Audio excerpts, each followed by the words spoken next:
किसी इलाके में कहत साली थी और जानवर सब कुछ खाकर फारिग हो गए थे। मजीद कुछ खाने को रहा ही न था। मवेशी मालकान बेहद परेशान थे। उस दौरान एक मस्जिद के मौलवी ने जुम्मे के खुतबे में नहायत यकीन के साथ ये बात बताई कि अल्लाह का नाम लेकर यानी बिस्मिल्लाह पढ़कर दरिया को हुक्म दिया जाए तो वो भी नाफरमानी नहीं करता। ये चरवाहे का शायद पहला जुम्मा था। ये बात उसके दिल में उतर गई, यकीन का दर्जा पा गई। उसने वापस आकर अपनी बकरियां खोली और सीधा दरिया पर चला गया। ऊंची आवाज से बिस्मिल्लाहिर्रहमानिर्रहीम पढ़ा और दरिया को कहा वो अपनी बकरियां चढ़ाने जा रहा है, अपने ऊपर से गुजरने दे। ये कहकर उसने अपनी बकरियों को हाका और दरिया पर चलता हुआ दरिया पार कर गया। इलाका घास से भरा पड़ा हुआ था।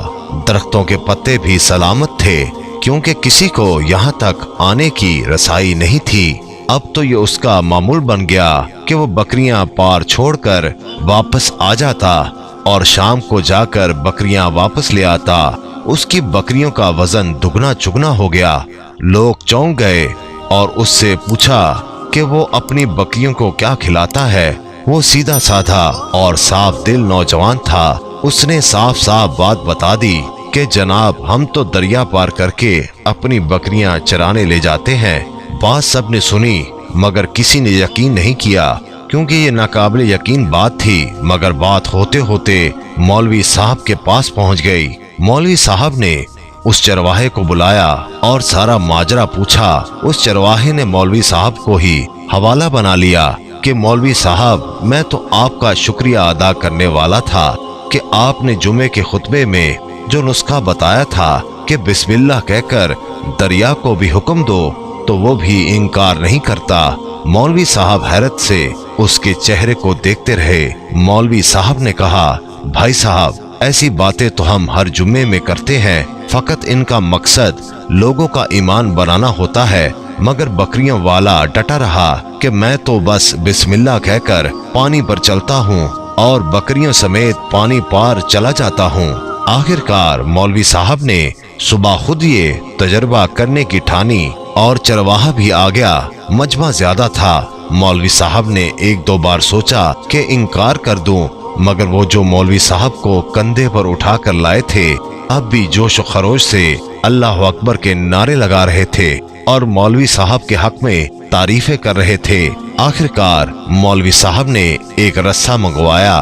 पहले उसे एक दरख्त के साथ बांधा, फिर अपनी कमर के साथ बांधा, फिर डरते डरते ढीला ढाला बिस्मिल्लाह पढ़ा और दरिया पर चलना शुरू हो गए। मगर पहला पांव ही रखा था कि धड़ाम से पानी में गिर गए।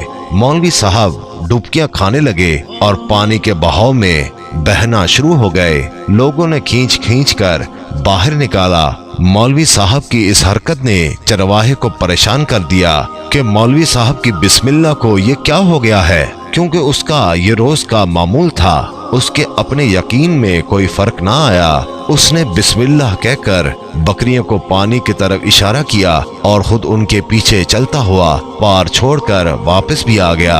लोग उसे वली अल्लाह समझ रहे थे और उसके हक में नारे लगा रहे थे, मगर वो सबसे बेनियाज सीधा साधा इंसान था। वो मौलवी साहब के पास पहुंचा और कहा मौलवी साहब मैं आपकी बिस्मिल्लाह की तारीफ से काफी परेशान था, मगर पानी पर चलते हुए मुझे आपकी बिस्मिल्लाह की बीमारी का पता चल गया। उस चरवाहे ने दरख्त से बंधी रस्सी की तरफ इशारा किया और कहा मौलवी साहब ये है आपकी बिस्मिल्लाह की बीमारी। आपकी बिस्मिल्लाह की बरकत को ये रस्सा खा गया। आपको अल्लाह और बिस्मिल्लाह से ज्यादा उस रस्से पर भरोसा था, लिहाजा अल्लाह ने भी आपको रस्सी के हवाले कर दिया। मौलवी साहब आप भी कमाल करते हो। मैंने आपके मुंह से सुना और यकीन कर लिया और मेरे अल्लाह ने मेरे यकीन की लाज रख ली, मगर आपने अल्लाह का कलाम सुना मगर यकीन नहीं किया, लिहाजा आपको अल्लाह ने रुस्वा कर दिया। मोहतरम अजीज दोस्तों, यही कुछ हमारा हाल है। हमारी नमाजों और दुआओं का हाल भी, हमारी हर एक इबादत यकीन से खाली है। मेरे मोहतरम अजीज दोस्तों, जरा सोचिएगा जरूर।